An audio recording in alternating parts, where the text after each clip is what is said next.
Bismillahirrahmanirrahim. Assalamualaikum warahmatullahi wabarakatuh.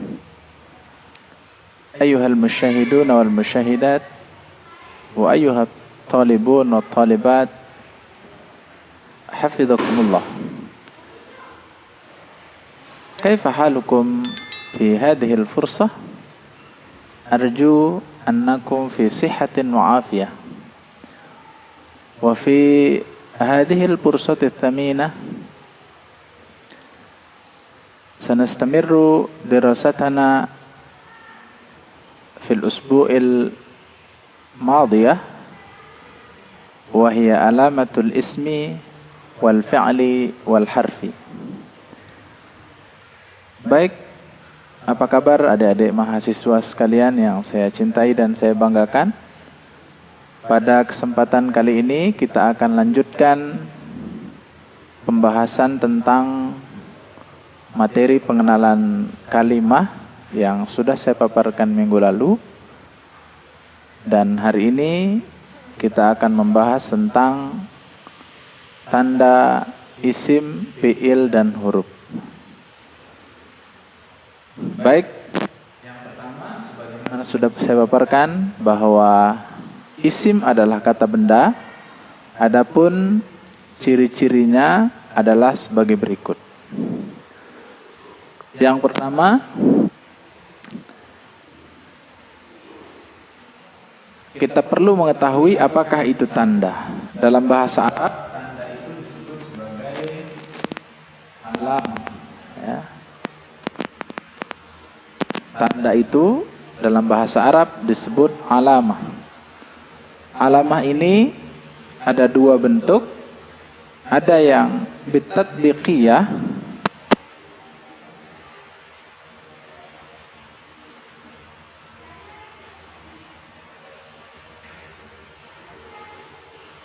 dan ada yang bitaqwiyah.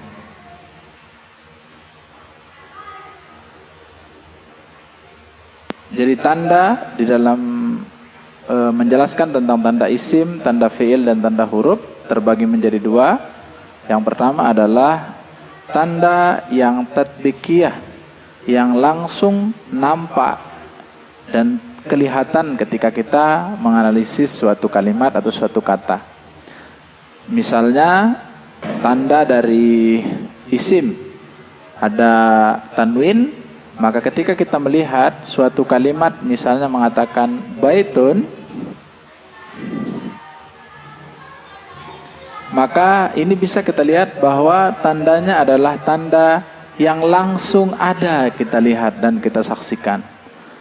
Ada juga yang disebut sebagai tanda alamatun bitaqwiyah atau tanda dengan perkiraan, yaitu jika suatu kalimat tidak kelihatan tanda tersebut tetapi bisa terjadi di tempat yang lain, maka kita katakan itu sebagai tanda yang bitaqwiyah atau tanda perkiraan. Misalnya Baitullah atau rumah Allah. Nah, kata-kata baitun di sini ini adalah isim dengan tanda yang langsung kita lihat yaitu tanwin. Maka baitullah, kata-kata baitu pada kalimat ini juga merupakan isim. Tandanya adalah tanwin juga, tanwin. Tetapi karena di sini tidak ada tanwin, maka kita katakan itu alamatun bitaqwiyah. Karena dia bisa menerima tanwin, maka disebut sebagai isim atau tanda isim. Baik, kemudian kita akan bahas satu persatu tentang tanda-tanda ini. Yang pertama, tanda isim itu adalah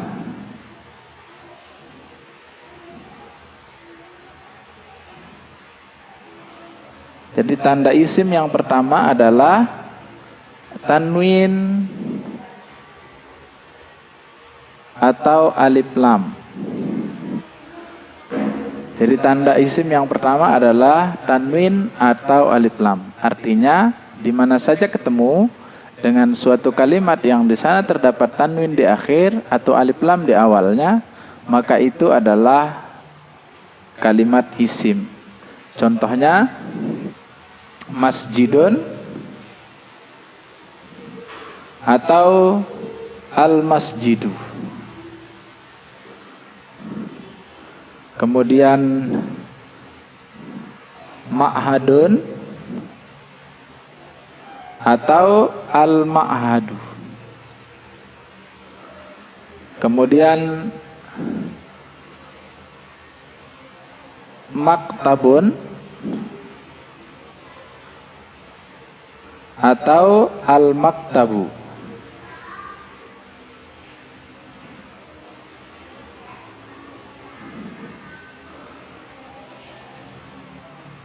Semua kalimat-kalimat ini adalah isim karena terdapat tandanya, yaitu yang pertama masjidun atau masjid, kemudian ma'had yang berarti pondok pesantren, kemudian maktab yang berarti meja atau tempat menulis, ya, atau kantor. Meja tulis atau kantor. Jadi itu adalah tanda isim yang pertama, yaitu terdapat alif lam atau tanwin. Kemudian tanda isim yang kedua adalah dia berbaris bawah atau disebut sebagai khafad atau berbaris bawah.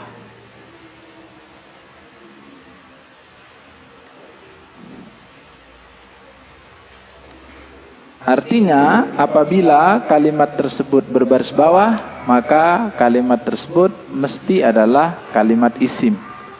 Contohnya adalah, dan biasanya berbaris bawahnya ini karena masuknya huruf atau amil atau huruf jar yang masuk kepadanya sehingga membuatnya berbaris bawah. Contohnya adalah minal masjidi. Nah, dia berbaris bawah, maka ini adalah kalimat isim. Dari masjid atau ilal maktabi, ke kantor. Jadi berbaris bawah, maka ini adalah kalimat isim. Jadi itu tanda isim yang kedua, yaitu dia berbaris bawah atau dimasuki oleh huruf jar. Jadi berbaris bawah, dan biasanya penyebab berbaris bawahnya adalah dimasuki oleh huruf jar. Ini adalah tanda kalimat isim yang kedua. Kemudian yang ketiga, tanda dari kalimat isim itu adalah masih berbaris bawah, tetapi dia dengan cara idopah, atau tanda ketiganya adalah idopah.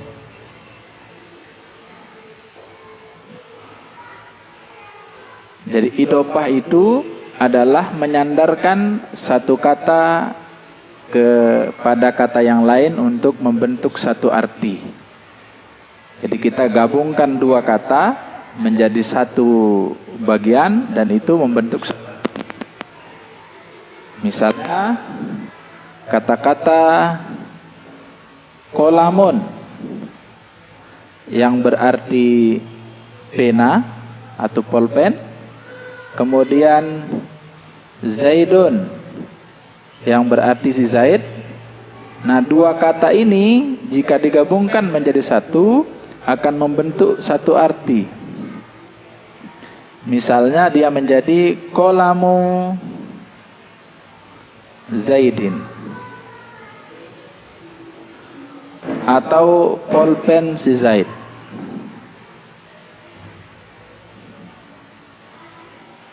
Nah, kolamu Zaidin, pulpennya si Zaid. Nah, kata-kata kolamu ini adalah isim karena tandanya adalah tanwin, sudah kita bahas tadi di awal.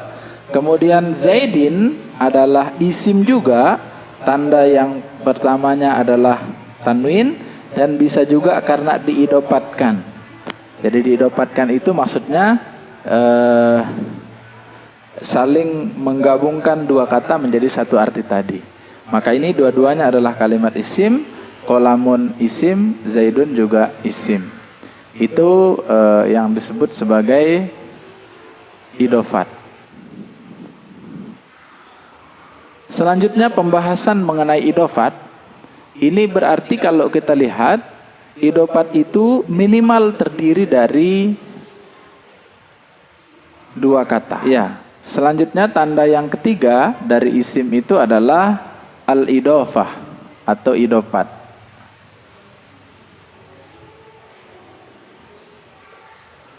Tadi idofat adalah tadi menggabungkan dua kata yang membentuk satu arti. Misalnya qalamu zaidin.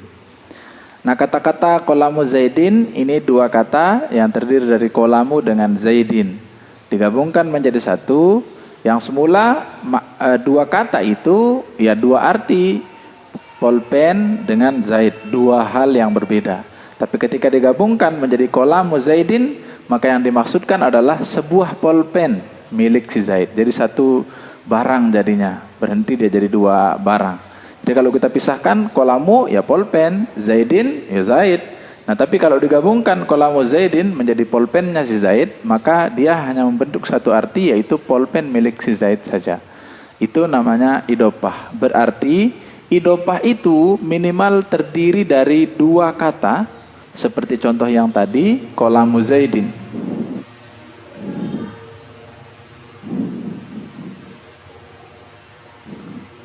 Nah, qalamu zaidin dua kata.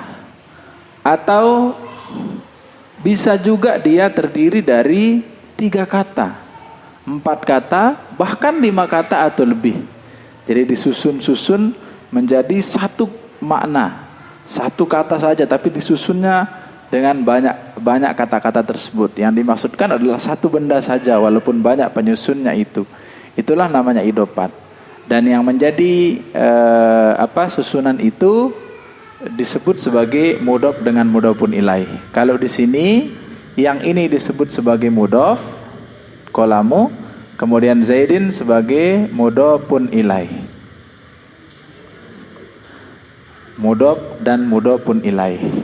Mudhof artinya yang disandarkan, mudhofun ilaih tempat menyandar. Jadi benda yang disandarkan dan tempat menyandarnya. Namanya mudhof dengan mudhofun ilaih. Susunan antara mudhof dengan mudhofun ilaih inilah yang disebut sebagai idofat tadi, ya. Ini yang kebetulan terdiri dari dua kata. Bisa juga mudhof dan mudhofun ilaih itu terdiri dari, atau susunan idofat itu terdiri dari tiga kata. Jadi dia bisa terdiri dari tiga kata.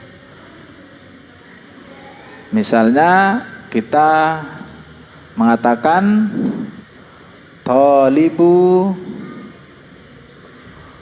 ilmi ad-dini. Thalibu ilmi ad-dini. Kata-kata thalibun berarti pelajar. Kemudian ilmi yaitu ilmu, ad-din agama. Ini ada tiga kata, yaitu kata-kata thalibu, kemudian kata-kata ilmi dan kata-kata ad-din. Ini kalau dipisah-pisahkan artinya tiga kata, artinya tiga entitas yang berbeda. Tapi ketika digabungkan menjadi satu, maka ini satu saja yang ditunjukkan, yaitu ilmi dini, seorang pelajar ilmu agama. Berarti yang kita maksudkan adalah seseorang pelajar ilmu agama. Jadi yang dimaksudkan adalah seorang manusia atau seorang pelajar yang fokus mempelajari ilmu-ilmu agama. Nah, di sini ada kata-kata thalibu ini sebagai mudhof. Kemudian ilmi sebagai mudhofun ilaih. Mudhofun ilaih dari kata-kata thalibu, sekaligus dia sebagai mudhof lagi, sebagai mudhof dari kata-kata ad-din yang kemudian sebagai mudhafun ilaih yang kedua. Nah, jadi ini susunan yang terdiri dari 3 kata. Jadi 3 kata yaitu tolibu, ilmi dengan dini. Nah, kata-kata tolibu adalah isim karena dia diidopatkan. Ini ya, tandanya adalah diidopatkan tadi. Kemudian ilmi juga adalah isim, tandanya adalah diidopatkan karena sebagai mudhof atau berbaris bawah. Karena tadi kita bahas tanda yang kedua adalah berbaris bawah. Kemudian yang ketiga, ad-dini juga adalah isim, tandanya adalah alif lam, kemudian diidopatkan juga. Kemudian yang ketiga berbaris bawah. Jadi ini semuanya kata-kata ini adalah kalimat isim. Atau bisa juga idopat itu terdiri dari 4 kata. Misalnya ini ditambah lagi. Misalnya contoh yang terdiri dari 4 kata, muallimu, talibi, ilmi, ad-dini.